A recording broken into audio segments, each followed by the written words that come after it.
அனைவருக்கும் வணக்கங்கள். நாணயங்கள் சேகரிப்பாளர்களுக்கு ஒரு நாணயமான பதிவு. தமிழுக்கும் அமுதென்று பெயர். இது நவாநகர் அப்படின்னு ஒரு பிரின்ஸ்லி ஸ்டேட் ஆஃப் இந்தியா. எப்படி presidency, Mumbai presidency, Bombay presidency, Madras presidency, Calcutta presidency, Hyderabad presidency, Alva அப்படின்னு ராஜஸ்தான் பிரசிடென்சி அப்படின்னு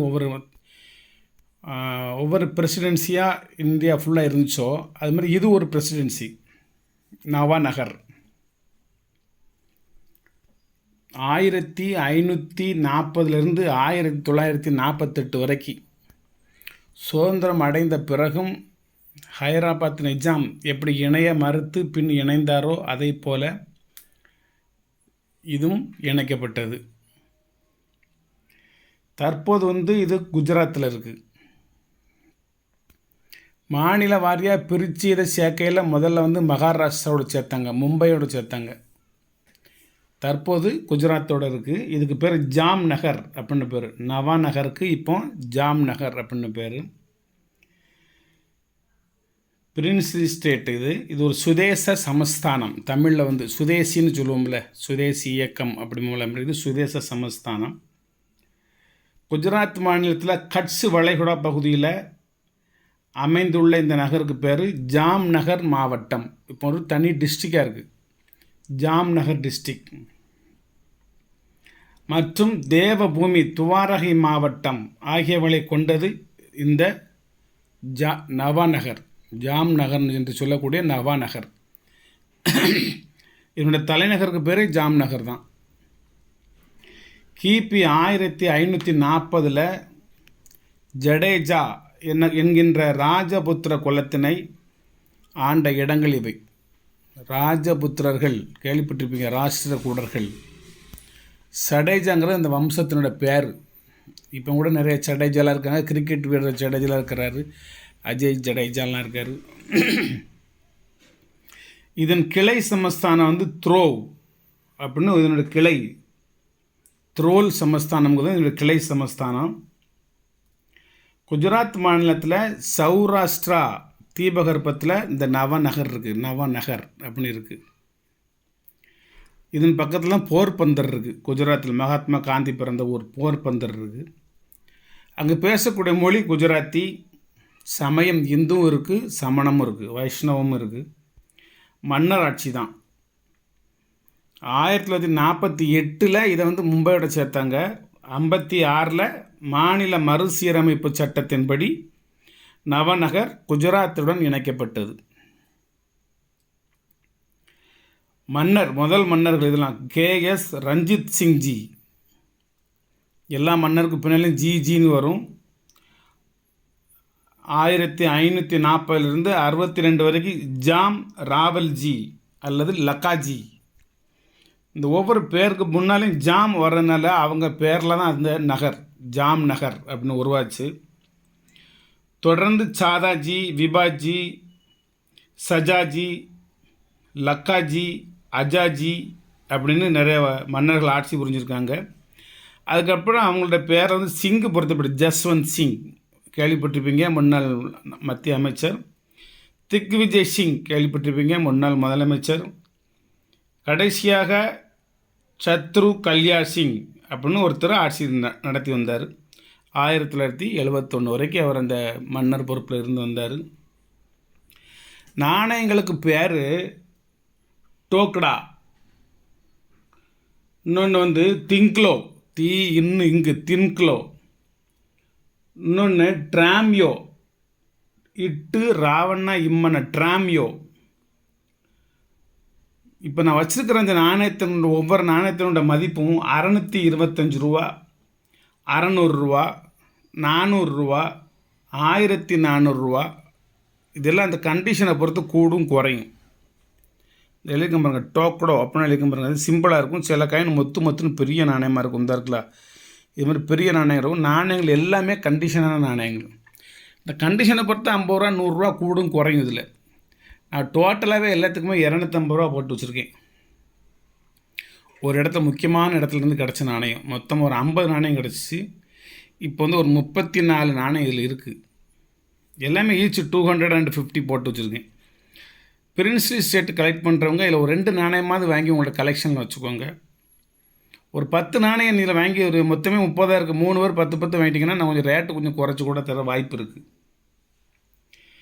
இதனுடைய இடம் வந்து சராசரி 7.35 கிராம் இருக்கும். அது கூடையும் இருக்குது, கொஞ்சம் குறையவும் இருக்குது. வெள்ளி நாணயம் வெளியிட்டிருக்காங்க. அதுக்கு பேர் கோரி, ஆஃப் கோரி, ஃபுல் கோரி அப்படின்னு அதுக்கு பேர். கோரி முகமதுன்னு மன்னர் இருந்தாரா, அது மாதிரி கோரி வம்சம் இருந்துச்சா, லோடி வம்சம் மாதிரி இது கோரி வம்சம் இருந்துச்சா, கோரி பேர். வெள்ளி நாணயங்களுக்கு 1/4 கோரி, 1/2 கோரி, 1 கோரி அந்த மாதிரி பேர் இருக்குது. 1701 ஒரு டோக்கடை வந்து முசாஃபர் ஷா அப்படிங்கிறவர் வெளியிட்டிருக்காரு. 1850 அதே 1 டோக்கடா வந்து விபாஜி அப்படிங்கிறவர் வெளியிட்டிருக்காரு. சின்ன காயின் பெரிய காயின் அப்படின்னு வித்தியாசங்கள் இருக்குது. மன்னர்களின் பெயரே நாணயத்திலையும் அச்சிட்ருக்காங்க. நாணயத்திலே அந்த மன்னர்கள் பேர் விபாஜி, லக்காஜி, ஐசாஜி அப்படின்னு ஜாம்ஜி அப்படின்லாம் எழுதியிருக்காங்க. இவங்களுடைய அரண்மனை ஆரம் பிரிட்ஜ் வரலாற்று முக்கியத்துவம் பெற்றது. எங்கே இருக்குது அப்படின்னு கேட்டால் அதே நவநகர் என்கின்ற சொல்லக்கூடிய ஜாம் நகரில் இருக்குது. இவங்களுக்கு ஒரு பட்டம் அந்த இது ஜி அப்புறம் சிங்குங்கிற நம்ம சிவகங்கையிலோட ராணிகளுக்கு வந்து சாஹிபா அப்படின்னு ஒரு பட்டம் உண்டு. சாஹிபா அப்படின்னு ஒரு பட்டம் பிரிட்டிஷ்காரன் கொடுத்தது. ஆண்களுக்கு வந்து பகதூர் அப்படிங்கிற ஒரு பட்டம் இருக்குது. தமிழ்நாட்டிலேயே சாஹிபா பட்டம் பெற்ற மன்னர் ராணிகள் வந்து சிவகங்கை மட்டும்தான். வேறு எங்கேயும் அந்த சாஹிபா பட்டம் இருப்பதாக எனக்கு தெரியல. நான் நிறைய மன்னர்களின் வரலாறுகளை படிச்சிருக்கேன். பகதூர் பட்டம், சர்தார் பட்டம், ராவ் பகதூர் பட்டம் அந்த மாதிரிலாம் கேள்விப்பட்டிருக்கேன். மறுபடியும் சாஹிபா அப்படிங்கிற ஒரு பட்டத்தை ராணிகளுக்கு வழங்கியதாக சிவகங்கை வரலாறு மட்டும்தான் சொல்லுது. இந்த நவாநகர் அப்படிங்கிறதுக்கு பதில் பாரதத்துக்கு ஒரு பேர் உண்டு. இந்தியாவுக்கு, இந்தியா பாரதம், அதுக்கு முந்தி இந்த பாரதத்துக்கு ஒரு பேர் என்ன பேர், நாவலன் தீவு அப்படின்னு ஒரு பேர் உண்டு. நாவலன் தீவு அதனுடைய சுருக்கம் இந்த நவாநகர். இன்னொன்று நவநகர்னால் 9 விதமான நகர்னு அர்த்தம். நவநகர் இந்த இதை வந்து அந்த சர்டிஃபிகேட்டில் நவநகர்னு சொல்ல, நாவா நகர் அப்படின்னு சொல்லுவாங்க. நாவா நகர் அப்படின்னா நாவலன் தீவனுடைய ஒரு பேரை கூட வச்சு அந்த நாவா நகர் அப்படின்னு உருவாக்கியிருக்கலாம். இந்த நாவலன் தீவு அப்படிங்கிறது தான் இந்தியாவினுடைய உண்மையான பேரே. நாவல் மரங்கள் நிறைந்த ஒரு தீவாக இருந்திருக்கலாம், அதை உத்தேசமாக சொல்ல முடியல. இன்னொன்று இதுக்கு வந்து ஜம்பு தீவுன்னு ஒரு பேர். ஜம்பு இந்த பிரகடனம் ஒன்று ஜம்பு தீவு பிரகடனம்னு சொல்லி சின்ன மருது வந்து திருச்சி ஸ்ரீரங்கம் கோயிலில் வந்து ஒரு பிரகடனத்தை வந்து பொறிச்சு அதை அந்த சோரில் ஒட்டிட்டு போயிட்டார் ஸ்ரீரங்கம் கோயிலில். அதில் வந்து இது மாதிரி வெள்ளையர்களுக்கு எதிராக நம்மளாம் ஒற்றுமையாக இருக்கணும், வரி செலுத்தக்கூடாது, போராடணும், உயிரை துச்சமென மதிக்கணும், தன் பிள்ளைகளையும் போரில் ஈடுபடுத்தணும், பெண்கள் போரும் தனியாக நடத்தணும் அப்படின்னு சொல்லி நிறையா இது எப்படிலாம் நடத்தாமல் தான் உண்டு தன் வேலை உண்டு செவனே இருந்து பிரிட்டிஷ்காரங்களுக்கும் கிழக்கிந்திய கம்பெனிகளுக்கும் அடிமைப்பட்டு நீ வாழ்றதை விட சாவறதே மேல் அப்படி இப்படின்னு நிறைய வசனங்கள்லாம் எழுதி ஜம்பு தீவு பிரகடனம் அப்படின்னு சின்ன மருதுவால் ஒரு பிரகடனம் ஒட்டப்பட்டது திருச்சி ஸ்ரீரங்கம் கோயிலில். அது பெரிய வரலாற்று முக்கியத்துவம் வாய்ந்த ஒரு பெரிய பிரகடனம். அப்போ தான் என்னென்னு தெரிஞ்சிச்சு, என்னடா ஜம்பு தீவு அப்படின்னு என்னட்டா, அதான் இந்தியாவுக்கு பேர் ஜம்பு தீவு. இன்னொன்று நாவலன் தீவு. இந்தியாவுக்கே நம்ம தீவுன்னு தான் பேர் இருக்குது. அப்படின்னா இந்திய தீபகற்பம் அப்படின்னு சொன்னாங்க. இது சம்மந்தமாக கொஞ்சம் ப்ரிப்பேர் பண்ணேன், படித்தேன். சரி, அதோட தமிழக வரலாற்றையும் சேர்த்து சொல்லிக்கிட்டு இருக்கேன், சிவகங்கை சீமையை பற்றியும் சேர்த்து சொல்லிக்கிட்டு இருக்கேன். தர்ம செயல் செய்வதற்கு அதிகாரம் தேவை கிடையாது. நல்ல விஷயங்கள் செய்யணும் அப்படிங்க நினச்சிங்கன்னா உங்கள் கையில் பவர் வேணும் அப்படின்னு கிடையாது. தர்ம சிந்தனை இருந்தாலே போதும். நாணயங்களின் வரலாறை பற்றி உங்களுக்கு தெரிஞ்சதுக்கு நான் பெரிய ஒரு வரலாற்று ஆராய்ச்சியாளராக இருக்க வேண்டிய அவசியம் இல்லை. அந்த நாணய சேகரிப்பாளர்களை பற்றி தெரிஞ்சு, அதாவது நாணயம் சேகரித்த மட்டும் போதாது, அது நாணயமாக சேகரிக்கணும். நாணயமான முறையில் நாணயங்கள் சேகரிக்கணும். அப்படி ஒரு எண்ணங்கள் உங்கள் மனசில் இருந்தாலே போதுமானது. பெரிய ஒரு ரிசர்ச் பண்ணக்கூடிய அளவில் நீங்கள் பெரிய ஒரு அறிவாற்றல் நிறைந்த ஒரு மனிதனாக இருக்க வேண்டிய அவசியம் இல்லை. இது நீங்கள் சேகரித்து ஆரம்பித்தாலே உங்களுக்கு அறிவாற்றல் தன்னைத்தானே வந்துடும். தென்காசி பாண்டியர் கோயில் ஒரு உலகம்மன் கோயில் ஒன்று இருக்குது. தென்காசி காசி விஸ்வநாதர், தென்காசி விஸ்வநாதர். அங்கே பாண்டிய மன்னர் அந்த பராக்கிரம பாண்டியன் அந்த கோபுரத்தை கட்டினார்ல அவர், அந்த ஒரு கல்வெட்டு எழுதி சோறில் ஒட்டியிருக்காரு. நான் தினசரி போய் பார்ப்பேன் அடிக்கடி தினசரி இல்லை, அடிக்கடி. எனக்கு பிறகு இந்த கோவில் கோபுரத்திலேயோ ஏதேனும் ஒரு இடத்துல பழுது ஏற்பட்டு அதை பராமரிப்பவர்கள் யாராயினும் இருந்தால், இந்த கோவிலுக்கு ஏதேனும் ஒரு பழுது ஏற்படின் அதை பராமரிப்பவர்கள் யாரேனும் இருந்தால் அவர்களின் காலில் நான் தெண்டனிட்டு வணங்குவேன் அப்படின்னா இப்படிக்கு பராக்கிரம பாண்டியன் எழுதியிருக்கு. அதாவது கோயிலுக்கு ஏதேனும் ஒரு ஆபத்துக்கள் ஏற்பட்டால் அதை பராமரித்து பழுது நீக்கி தரும் மனிதர்களை நான் வணங்குவேன் அப்படின்னு அதில் எழுதியிருக்கு. கல்வெட்டில் பொறிச்சு சோறில் ஒட்டியிருக்கு. உள்ள நுழையில் வலது பக்கம் ஒட்டியிருக்கும். நீங்கள் உள்ளே நுழைஞ்சிங்கன்னா வெளியே தள்ளும், அந்த கோபுரத்தை தாண்டிங்கன்னா உங்களை உள்ளே தள்ளும். காற்று சுழற்சி அந்த இடத்துல இருக்கும். அதையும் ஒரு விஞ்ஞானபூர்வமாக ஆராய்ந்து அங்கே எழுதியிருக்காங்க. கவிஞர் கண்ணதாசன் ஒரு இதில் சொல்லுவார், பிறப்பெனப்படுவது யாதென கேட்டேன், பிறந்து பார் என்று இறைவன் பணித்தான். படிப்பு எனப்படுவது யாதென கேட்டேன், படித்து பார் என இறைவன் படித்தான். அறிவு எனப்படுவது யாதென கேட்டேன், அறிந்து பார் என இறைவன் பணித்தான். அன்பு எனப்படுவது யாதென கேட்டேன், அழித்துப்பார் என இறைவன் பணித்தான். பாசம் எனப்படுவது யாதென கேட்டேன், பகிர்ந்து பார் என இறைவன் பணித்தான். மனையாள் சுகமென்பது யாதென கேட்டேன், மணந்து பார் என இறைவன் பணித்தான்.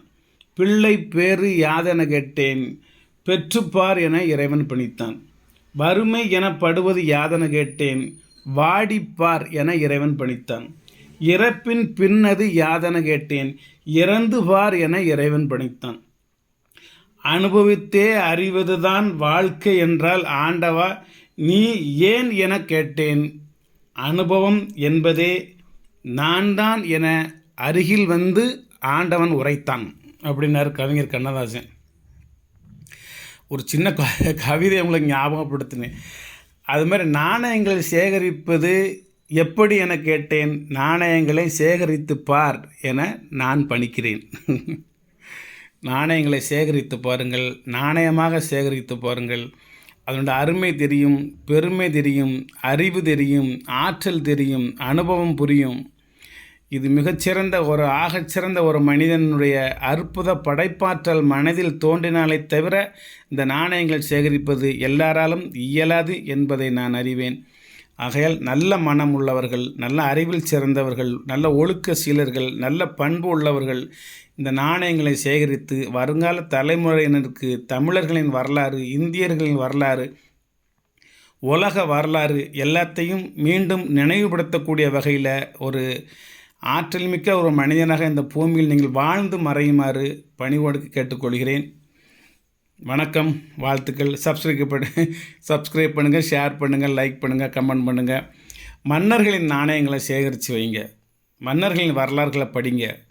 எந்தெந்த மன்னர் எந்தெந்த ஏரியாவை ஆட்சி புரிஞ்சாங்க, அவங்கள சுற்றி எந்த மன்னர்கள் வாழ்ந்தாங்க, எந்த மன்னர்களோடு அவங்க நட்பு வட்டாரமாக இருந்தாங்க, எந்த மன்னர்களோடு சண்டை போட்டாங்க, யார் ஈஸ்ட் இந்தியா கம்பெனிக்கு ஆதரவாக இருந்தாங்க, யார் எதிர்ப்பாக இருந்தாங்க, இதெல்லாம் நீங்கள் நல்லா படித்து உங்களுக்கு உள்ளும் ஒரு உணர்வுகள் நீங்கள் பிரிட்டிஷ்காரனுக்கு அவங்களை அடிபணிந்தது போல் நீங்கள் தற்போது வாழக்கூடிய இந்த காலகட்டங்களில் துரோகிகளுக்கும் நம்பிக்கை துரோகிகளுக்கும் உங்களை அழிக்க நினைக்கும் எதிரிகளுக்கும் அடிபணியாமல் அன்பை பெரிதென மதித்து, அதாவது குற்றமும் கருணையும் என்று எங்கள் அதிகாரி ஒருத்தர் புக்கு வெளியிட்டிருந்தார். குற்றவாளிகளுக்கும் கருணை கட்டுங்கள் அப்படிம்பார். அது மாதிரி மற்றவர்களையும் நீங்கள் அன்பாலே சாதித்து ஆழி சூழ் உலகமெல்லாம் அன்பு சூழ் உலகமாக மாற வேண்டும் என வேண்டிக் கொண்டு, அன்பிற்கும் உண்டோ அடைக்கும் தாள் என்கின்ற பழமொழியை உங்களுக்கு ஞாபகப்படுத்தி விடைபெறுகின்றேன். நன்றி, வணக்கம், வாழ்த்துக்கள்.